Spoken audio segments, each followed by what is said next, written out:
Welcome to Unit 3 in our New Mexico history class. In this unit, we're going to study Spanish colonization in terms of colonization patterns throughout the Americas, as well as the specific colonization of New Mexico that took place starting in 1598 under Juan de Oñate.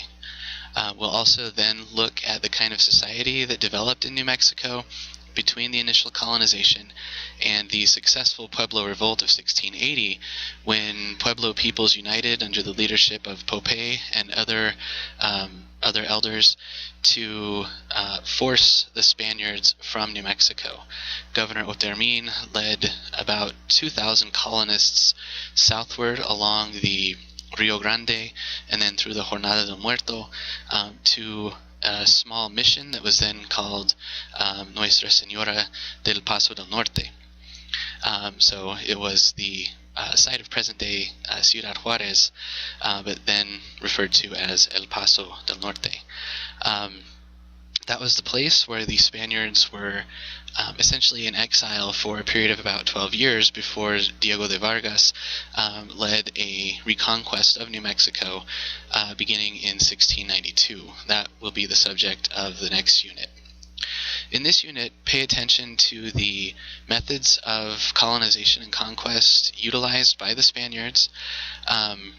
Think about the elements of violence in the conquest, but also the element of accommodation and the ways in which the colonizers, whether they were Franciscans, encomenderos, governors, farmers, or other settlers, the level to which they tried to make accommodations to native peoples in New Mexico and elsewhere.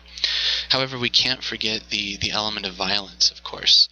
Juan de Oñate is I guess a mixed figure in terms of his memory in New Mexico and the region because of his harsh punishment or reaction to the Acoma Revolt of 1599. In that episode, he ordered that all men between the ages of, or above the age of 25, I should say, have their right foot cut off. And so, again, we need to think about what was the impact that had on Pueblo peoples. How are they able to still kind of create a society in New Mexico during the 17th century? And what were the main factors that led to the Pueblo Revolt, or of that society eroding and the colonizers being forced from the region? Something to keep in mind as we consider those questions is the issue that by the time the Pueblo Revolt had occurred, 80 years had passed. So that means a lot of the people who were involved with the revolt were not present or were very young children when the initial colonization occurred. During the ensuing time period, a lot of intermixture took place between Puebloan and Spanish people. And so they built a mestizo or mixed society in New Mexico, which had a major role in fomenting the revolt in 1680. As we read Van Hastings Garner's interpretation of the revolt, think about the ways in which he considers things like famine, drought, the social structure in New Mexico as being crucial catalysts of the revolt, rather than seeing the religious persecution as the catalyst. Also keep in mind, he doesn't discount religious persecution or the oftentimes forced conversions to Catholicism among Pueblo people as one of the factors that led to the revolt. That, of course, religion was an integral part of Pueblo culture and society, something that couldn't be extracted or even thought of independently from other elements of life. So, of course, it had played a major role. And again, he doesn't say that religion wasn't there, that it wasn't a factor, but he says it wasn't the most important factor.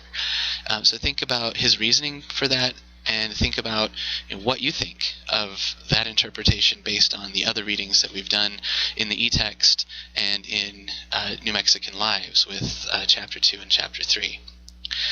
So hopefully there's a lot to think about there.